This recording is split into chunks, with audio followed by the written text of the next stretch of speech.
Papacy, constant within the Catholic Church for almost 2,000 years.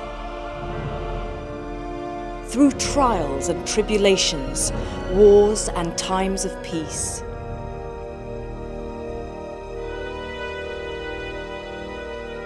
In this film, we will take a closer look at the role of the papacy, from St. Peter the Apostle to the present day.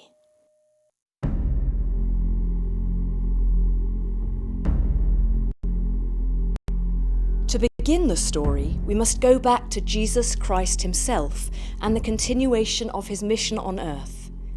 While in the district of Caesarea Philippi, he asked his disciples, "Who do people say that the Son of Man is?" And they said, "Some say John the Baptist, others say Elijah, and others Jeremiah or one of the prophets." He said to them, "But who do you say that I am?" Simon Peter replied, "You are the Christ, the Son of the living God." And Jesus answered him, "Blessed are you, Simon Bar-Jonah, for flesh and blood has not revealed this to you, but my Father who is in heaven. And I tell you, you are Peter, and on this rock I will build my church, and the gates of hell shall not prevail against it. I will give you the keys of the kingdom of heaven, and whatever you bind on earth shall be bound in heaven, and whatever you loose on earth shall be loosed in heaven." The papacy begins with Christ. Jesus established 12 apostles to be his leaders, to perpetuate his mission on earth. But he chose from those 12 one who would be the principal leader. This was St. Peter. It's not the way we would have done things, but it's the way God did it. He chose a fisherman, but a strong character, a robust character. But the foundations of the papacy actually began long before the New Testament, or before Jesus even started his ministry, because the New Testament and the church rests upon the foundations of the Old. The Old Testament is so crucial to understanding the papacy. For example, when Jesus is establishing Peter to be, giving him the keys and making him the rock of the church, all of this is alluded to in the Old Testament. Jesus is a Jewish king. And as a Jewish king, he will function as a Jewish king functions. And what does a Jewish king do? He establishes his court. He establishes his ministers. The number one minister, apart from the Queen Mother, which of course is Mary, was his royal steward. He was second in command. He carried the keys of the kingdom. And he was the one who ruled in the kingdom in the king's absence. So when Jesus, as we read in the Gospel of Matthew, founds his own church, the new kingdom, he does so on the model of the one of old. Remember, he's the son of David. He fulfills the Old Testament, doesn't destroy it, and he gives the keys of the kingdom to Peter. "You are Peter, and on this rock I will build my church, and I give you the keys of the kingdom of heaven." Now, in the book of Isaiah, we read that the keys were given to a prime minister called Shebna, and Shebna was not reliable, and he was deposed. But the office doesn't end with him. We read that the keys are passed on to another man called Eliakim. You see, the office of being the primary royal minister is something of succession. It's passed on from one to another. And in the New Testament, we see two passages where Jesus talks about binding and loosing, this authority that is going to be exercised within the church that he's establishing. Matthew 16, he says, "I will build my church." And he's giving the keys to Peter. And he gives this wonderful power, which is already known well to the Jews. We don't know much about it in the Western world. But he says, what you bind on earth will be bound in heaven, and what you loose on earth will be loosed in heaven. And this is a wonderful power, but the scribes and the Pharisees already knew it, and they exercised it. Even most Protestant scholars will admit that the binding and loosing meant that they had the authority to make rules and to judge them, to declare sins forgiven, to exclude someone from the community, or to welcome and include them into the community. And this authority was given to Peter along with the keys, while the other 11 apostles were listening but not receiving. But then in Matthew 18, he gives to all of them a like authority, of binding and loosing. And then we understand that Peter has been given an office, a primary office with the keys. The others have been given a like authority to bind and loose. And we see that then that plays out in the church, in that Peter, or represented by the Pope, has this primary authority over the church with the keys and the shepherd's staff. But the others, the apostles, and then their successors, the bishops, also are having a similar like authority within their diocese of binding and loosing, but all of them still continue to work as a college together. It's clear that Peter has a special primacy over the other apostles. He's always chosen out amongst the apostles to speak, to be leader. Our Lord himself says, "Peter, I have prayed for you, that your faith may not fail, and when you have turned again, you will strengthen your brethren." And we read in the Gospel of John, after the resurrection, that Jesus takes Peter aside and gives him a special commission. "Feed my lambs, feed my sheep." In the book of Acts, you don't hear any words of the other apostles. You never hear a word from John, James, Bartholomew, Matthew, Thomas, none of them. Only Peter's words are spoken, and then later Paul's words. But of the original 12, the only words we hear are of Peter. And Peter has taken charge and leadership of the church. It's St. Peter in the Acts of the Apostles who speaks out for the church. It's to him that Paul refers. It's Peter who challenges even the high priest before the Sanhedrin. His authority is clear. Peter begins to exercise the Petrine ministry in the College of Apostles. After Pentecost, he's the one who first preaches the good news then to all those who are assembled. His name is always found first in any list of the apostles in the New Testament. He's one of the three columns of the church that we read about in Paul's letters.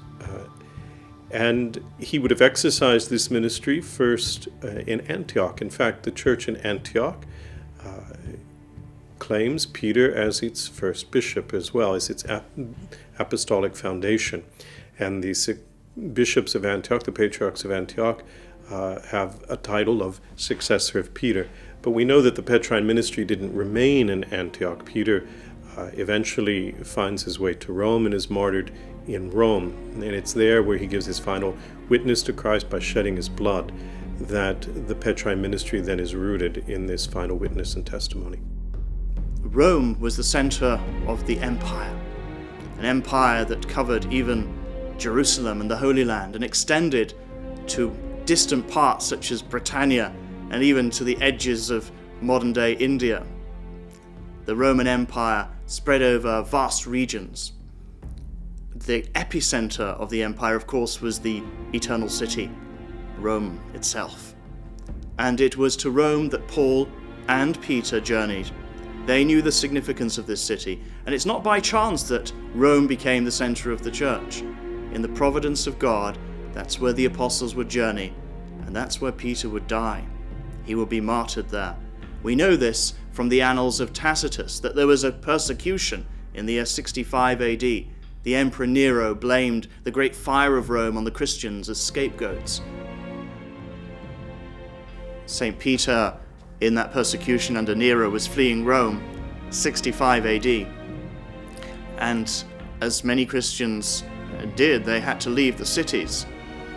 St. Peter was running along the road, tradition tells us, and he sees Jesus Christ walking the other way, and he recognizes him and asks, "Lord, where are you going? Quo vadis?"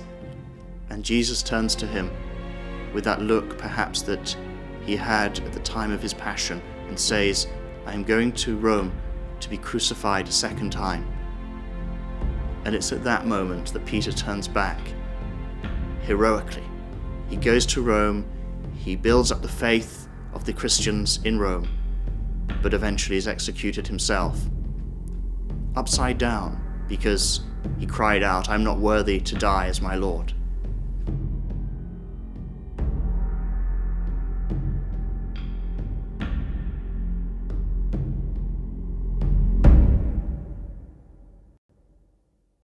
After the death of St. Peter, the early church suffered centuries of brutal persecution.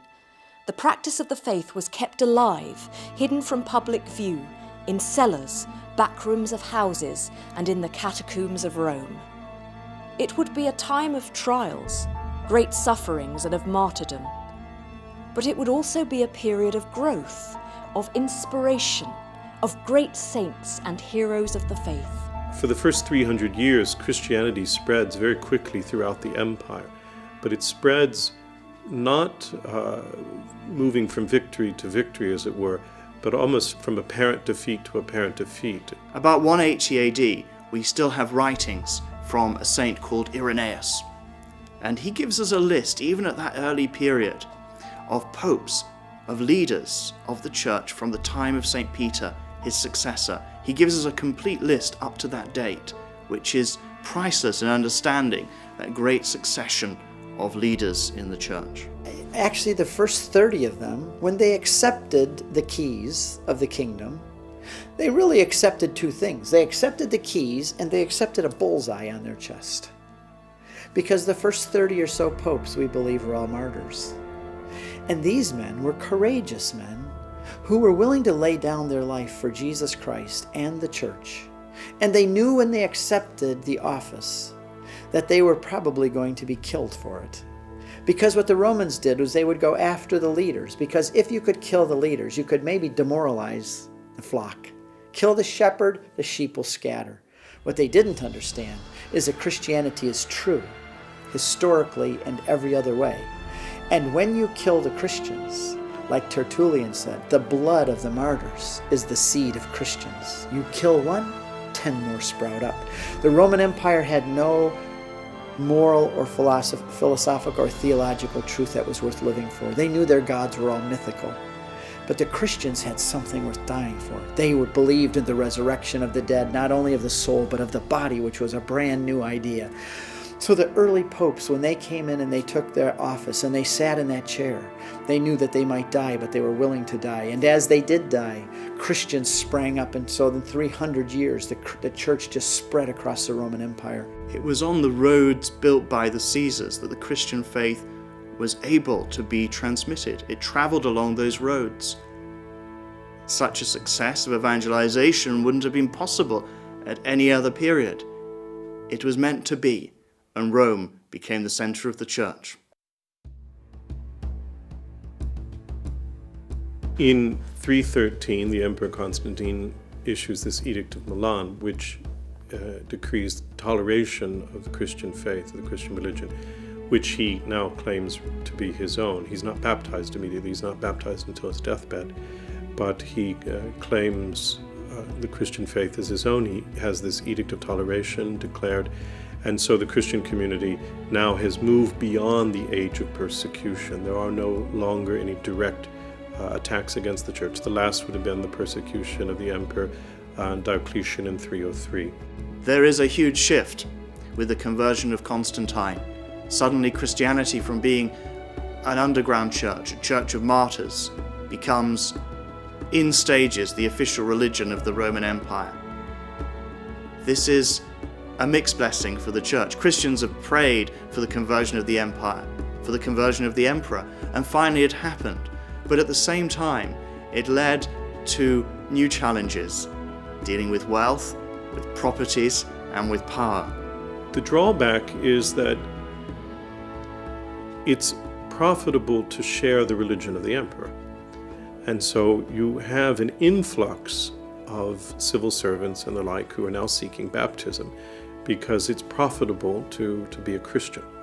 And they enter into the church then probably with not the purest of motivations. And that obviously creates challenges and real difficulties. From the time of Constantine, Christians were able to build. Christianity is an incarnational religion, a sacramental religion, a religion that affects culture, not just something private to be kept in the heart. And finally, with the conversion of the empire, Christianity can manifest itself in the beauty of art and architecture and song. And we see this, particularly in the building of the Roman basilicas.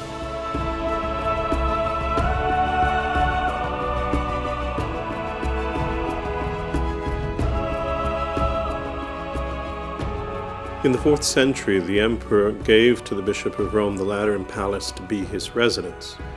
And so St. John Lateran, the Church of St. John, dedicated in fact to the two Johns, John the Apostle and John the Baptist.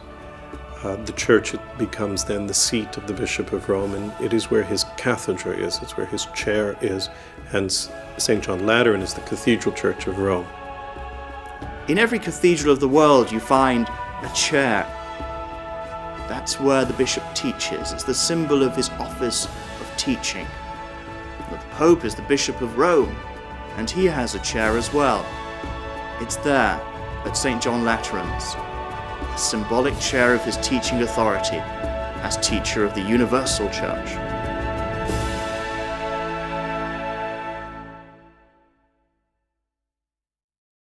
With Christianity no longer illegal within the empire, it would spread rapidly, with churches being established in all corners of the known world. But this growth would also bring its own difficulties and challenges.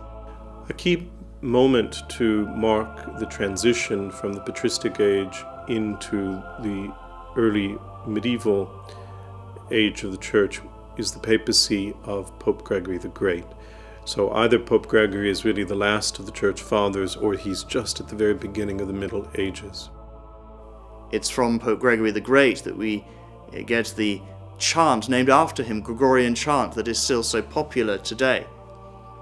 And it's from Pope Gregory the Great, of course, that we get the mission to England.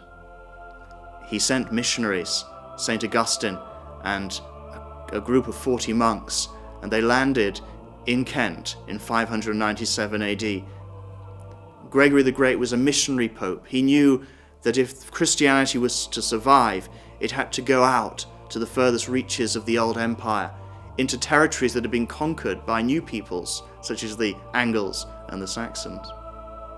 Historians sometimes talk about the growth of the papal monarchy in the Middle Ages, the long Middle Ages, and there are many great figures who defined in a more precise way exactly what the Petrine primacy involved. We can name popes like Leo the Great, Gregory the Great, Nicholas the Great, and slightly more recently into the Middle Ages, Gregory the Seventh and Innocent the Third. All these and many others were incredibly strong leaders who fought for the liberties of the Church and for the authority of the Roman Pontiff.